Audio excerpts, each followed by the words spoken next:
नमस्कार। मैं doctor Gajendra Gupta BBD government college Chimanpura Shahpura से बोल रहा हूँ। और ये लेक्चर जो है बीएससी पार्ट 3 के बच्चों के लिए है। जैसा कि छात्रों, आपको पता है कि अपन पेपर सेकंड पढ़ रहे हैं और इस पेपर सेकंड जिसको कि अपन न्यूक्लियर फिजिक्स के नाम से जानते हैं। आज जो अपन इसमें देखेंगे ये नाभिकीय कोश रचना के बारे में अपन कुछ जानकारी इसके अंदर अपने को मिलेगी या पढ़ेंगे इसमें कि किस तरह से नाभिक की संरचना को माना गया। अभी तक आपने परमाणु की संरचना के बारे में पढ़ा है आपने। जैसे परमाणु के अंदर अपन जानते हैं कि दो उसको भागों में बांटा गया, एक तो नाभिक में और दूसरा बाहरी कक्ष में। और बाहरी कक्ष में इलेक्ट्रॉन चक्कर लगा रहते हैं और नाभिक के अंदर अपन जानते हैं कि प्रोटॉन और न्यूट्रॉन उपस्थित रहते हैं। तो परमाणु के बारे में बहुत सारे नियम जिस तरह से साइंटिस्ट ने बताए थे, चाहे वो अपने रदरफोर्ड के लिए हो, चाहे वो नील्स बोर का हो, चाहे वो पाउली का हो, इसी तरह से नाभिक के बारे के अंदर संरचना की जानकारी लेने के लिए भी कुछ बातों को बताया गया। और इसी के अंदर अपन देखेंगे कि एक शेल मॉडल साइंटिस्ट था शेल, उसने एक नाभिक का एक मॉडल प्रस्तुत किया था जिसको कि अपन नाभिक का शेल मॉडल के नाम से जानते हैं। तो उसमें क्या बातें मानी थी और किस तरह से उसको अपन समझाने में कामयाब हुए थे या उसको अपन समझ सकते हैं। यहाँ पे सबसे पहले मैं आपको बताऊं कि evidence of nuclear cell structure कि नाभिकीय कोश रचना का प्रमाण कि मतलब नाभिकीय कोश रचना की अपने को क्यों ज़रूरत हुई और किस आधार पे अपन ने सोचा कि नाभिक की भी कोई संरचना होती है। अंदर नाभिक की संरचना होती है, इसका मतलब ये हुआ छात्रों कि जो प्रोटॉन और जो न्यूट्रॉन हैं वो नाभिक में किस तरह से उपस्थित रहते हैं, क्या कंडीशंस रहती है उनके लिए और कैसे उनको अपन समझा सकते हैं। तो मैजिक संख्या वाले प्रोटॉन तथा न्यूट्रॉन वाले नाभिक सबसे अधिक स्थायी पाए गए थे, ये अपन जानते हैं। बंधन ऊर्जा के बारे में इसके बारे में अपन ने डिस्कस भी किया था। द्रवबूंद मॉडल इसको नहीं समझा सका, अतः नाभिकीय कोश मॉडल को बताया गया। इसके अनुसार प्रोटॉन तथा न्यूट्रॉन नाभिक के बंद कोशों में स्थित होते हैं और जिनकी संख्या मैजिक संख्या के बराबर होती है। मैजिक नंबर्स अपने को पता ही है, जिसमें 2, 8, 20, 50, 82, 126 इत्यादि मैजिक नंबर्स होते हैं। मतलब ऐसे नाभिक जिसमें ये मैजिक नंबर की संख्या के अंदर अपने पास प्रोटॉन न्यूट्रॉनों की संख्या उपस्थित रहती हैं, वो सबसे अधिक स्थायी होते हैं। कोश मॉडल के बारे में और भी अधिक प्रमाण ये मिले जिसको अपन ने यहाँ पे नंबर वाइज मैंने बताने की कोशिश की है।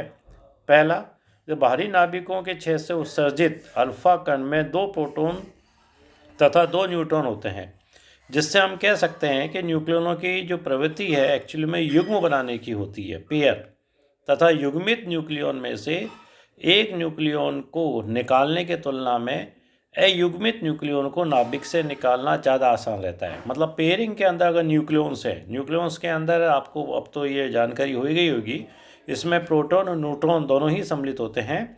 तो 2 अगर पेयर अपने पास प्रोटॉन के बैठे हैं या 2 न्यूट्रॉन के बैठे हैं या एक प्रोटॉन एक न्यूट्रॉन का है, पेयर बैठे हुए हैं अपने पास, तो पेयर में से किसी भी न्यूक्लियन को निकालने में ज़्यादा ऊर्जा की ज़रूरत पड़ती है बनस्पत सिंगल न्यूक्लियन अगर है उसको बाहर निकालने की तुलना में। ऐसा पाया गया। और ऐसा कैसे पाया गया? बंधन ऊर्जाओं के वैल्यूज़ को देख के इसमें पता लगा सके अपन।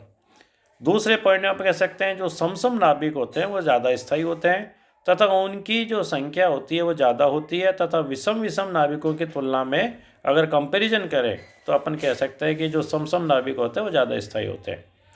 तीसरी बात में अपन तीसरे पॉइंट में ये बता सकते हैं कि वे नाभिक जिनमें प्रोटॉन और न्यूट्रॉनों की संख्या मैजिक संख्या के समान हो तो अन्यों की तुलना में ये अधिक स्थायी होते हैं, जैसे कि मैंने स्टार्टिंग में भी ये बातें बताई थी। तो इन पॉइंट को देखते हुए कॉस मॉडल की संरचना की गई। कॉस मॉडल को बताने के लिए कुछ कल्पनाएं की गई जिनको अपन पोस्टुलेट्स कह सकते हैं या अभिग्रहिताएं के रूप में अपन बता सकते हैं। पहले ये बताई गई कि नाभिक में न्यूक्लियन उपकोशों में स्थित होते हैं, जैसे कि परमाणु में इलेक्ट्रॉन नाभिक के चारों उपकोशों में स्थित होते हैं। जैसे आपने परमाणु पढ़ा है छात्रों, परमाणु में SPDF ये अपने पास ये देखें इसके अंदर इलेक्ट्रॉन्स जो है व्यवस्थित रहते हैं। इसी तरह से नाभिक के अंदर भी उपकोश होते हैं जहाँ अपने पास ये जो न्यूक्लियॉन्स हैं ये व्यवस्थित रहते हैं। दूसरी बात पे अपन कह सकते हैं कि नाभिक में न्यूक्लियॉन कुछ विशेष प्रकार के कोश संरचना में इस प्रकार व्यवस्थित होते हैं कि कोश प्रोटॉनों तथा न्यूट्रॉनों को यथा योग्य संख्या के पास आ जाते हैं। कोश के अंदर जो प्रोटॉन की संख्या है, न्यूट्रॉन की संख्या है, जो यथा योग्य संख्या के पास आ जाए, जिससे कि वो नाभिक ज़्यादा स्थायित्व को प्राप्त करे। तीसरे पॉइंट अपन कह सकते हैं नाभिक के अंदर एक निश्चित कक्ष में प्रत्येक न्यूक्लियो स्वतंत्र रूप से विशेष न्यूक्लियनों के औसत अन्योन्य क्रिया से उत्पन्न केंद्रीय विभव के प्रभाव में गति करता है। यह केंद्रीय विभव लगता है दूसरों के न्यूक्लियनों के चक्कर में। चौथे पॉइंट में अपन कह सकते हैं कि प्रत्येक न्यूक्लियन में नेज प्रचक्रण कोणीय संवेग का मान, जैसा कि मैंने यहाँ बताया आपको, √S(S+1) जहाँ S का मान 1/2 प्रचक्रण क्वांटम संख्या के रूप में बताई जाती है। और इसी तरह कक्षीय कोणीय संवेग का मान भी √LL+1 के द्वारा बता सकते हैं अपन, जहाँ L का मान 0, 1, 2, 3 आदि कक्षीय क्वांटम संख्याओं को इंडिकेट करती है। तो ये कल्पनाएं अपन ने पोस्टुलेट्स माने गए नाभिकीय मॉडल को बताने के लिए या सेल मॉडल को बताने के लिए।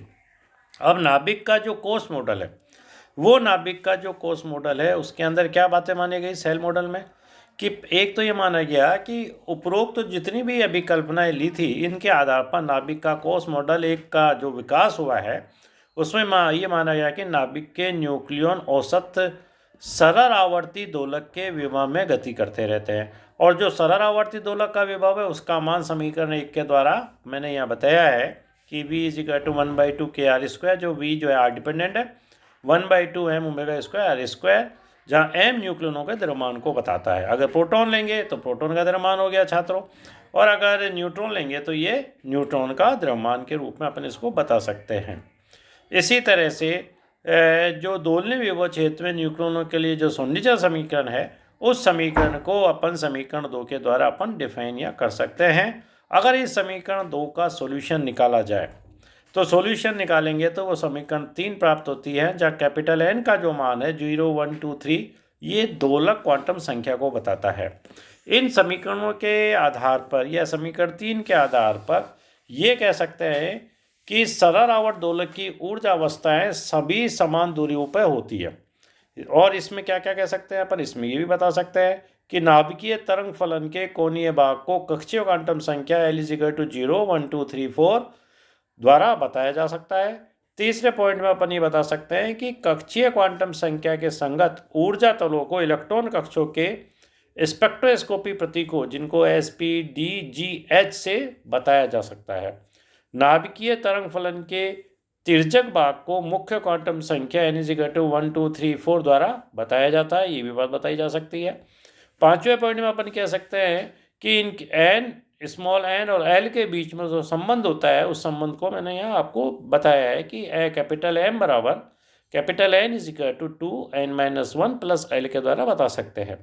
और लास्ट पॉइंट में अपन कह सकते हैं कि प्रत्येक नाभिकीय ऊर्जा स्तर में कुल न्यूक्लियनों की संख्या का मान जो है 2(2l+1) के द्वारा बताई जाती है। तो ये सारी अवस्थाएं, ये सारी चीज़ें, ये सारी बातें न्यूक्लियस के द्वारा या न्यूक्लियस के लिए अपन ने बताई गई हैं।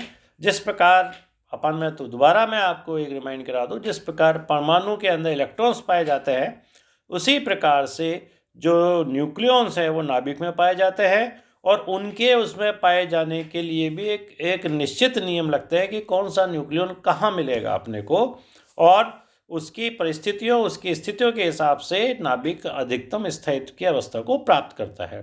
तो आज के लिए इतना ही है। अगले लेक्चर में आपको दूसरी नई जानकारी आपने को मिलेगी।